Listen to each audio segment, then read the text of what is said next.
Hello and welcome back to your own channel Indian Defense Analysis, where we bring to you all the latest development happening in the defense sector.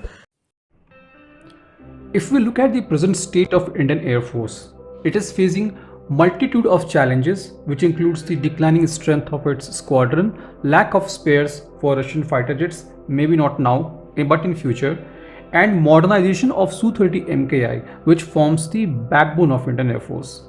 At the same time, Indian Air Force has to be ready with two front war challenges with China and Pakistan.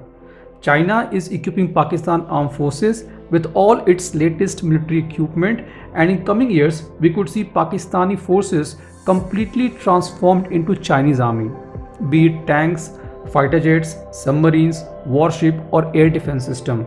China is dumping all of them to ensure Pakistan remains relevant in modern warfare and a continuous threat for India.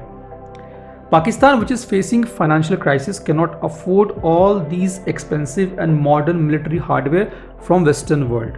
It has limited foreign reserve under the monitoring of IMF. In this situation, only China could help Pakistan military, but we all are aware of the string attached with every Chinese deal.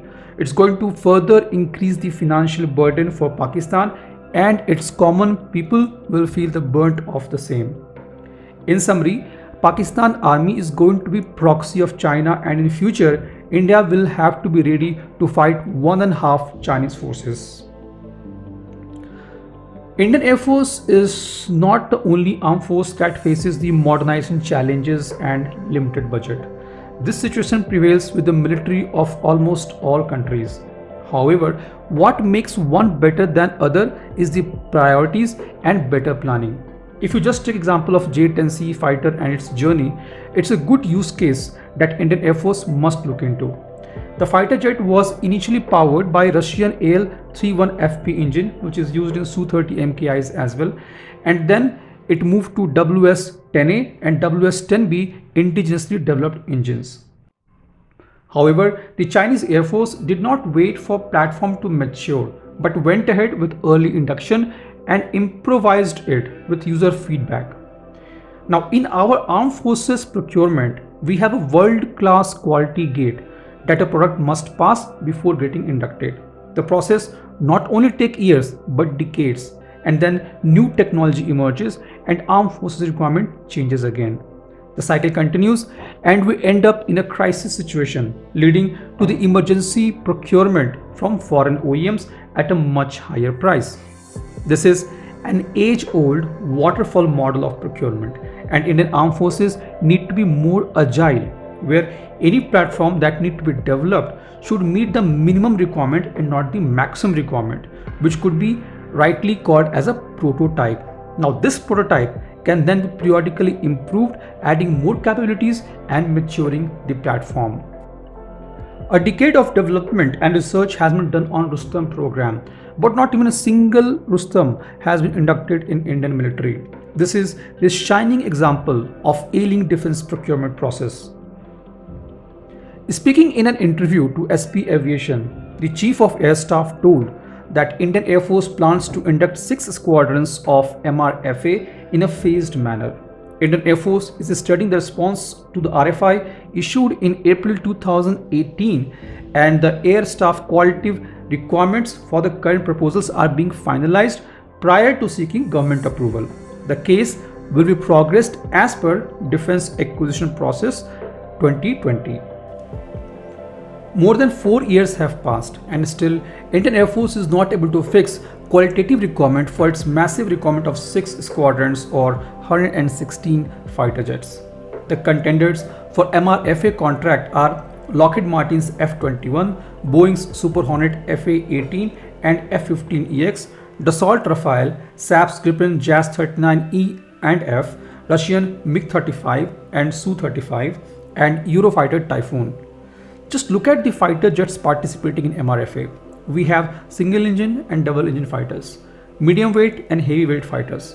All weight and class of fighters are competing for $20 billion MRFA contract.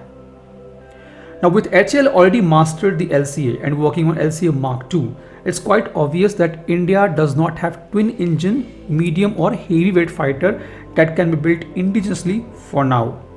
AMCA will fill this gap, but in a decade timeline. In interim, the Indian Air Force needs fighter like Rafale, which has already been tailored as per Indian Air Force requirement. The Rafales will cost lower now since the one-time payment for India-specific enhancement has already been made. Plus, the Indian Air Force is keen on the same kind of aircraft that it has now. France has been a strategic partner of India's military and military-industrial complex for decades. DRAL Maintenance Repair Overhaul, a joint venture between Dassault Aviation and Anil Ambani's Reliance Group, with 49% of share for Dassault Aviation and 51% for Reliance Infrastructure, has already been set up and will be functional from 2023 onwards. This facility will provide service, maintenance and overhaul for all Indian Air Force Rafale fighter jets. Additionally, this plant will be capable of assembling 2 units of Rafales per month, taking the total count to 24 Rafales per year. With this rate, Indian Air Force can get 6 squadrons of Rafales in less than 5 years. Further, this MRO turned assembly line can also be used to fulfill the present order of 176 Rafales with Dassault Aviation globally. This MRO facility in India will help Dassault Aviation to maintain global supply chain in South Asia region as well. If France is given this billion-dollar contract, we can even negotiate for the propulsion technology for Barracuda class nuclear attack submarine. The Indian Navy at present don't have even a single nuclear attack submarine, but has 2 aircraft carriers. Nuclear attack submarines are required to be part of aircraft carrier support group. Not to mention, HAL, DRDO and Safran has various deals for manufacturing and development of helicopter and jet engines. From all perspectives, be it geopolitical, transfer of technology, economical viability and faster rate of production, French Dassault Rafale should be the most obvious choice for Indian Air Force for MRFA program. I'm not sure why it is so difficult for the policymakers of our country and armed forces to understand this.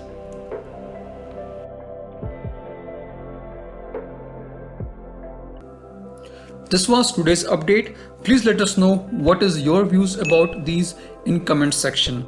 Feel free to post your comments and suggestions about any topic related to defense sector on which you want to hear from us. With this, I would like to say goodbye and Jai Hind friends. Please like and subscribe our video if you have not done already. We'll be soon back with more interesting and amazing development happening in defense sector.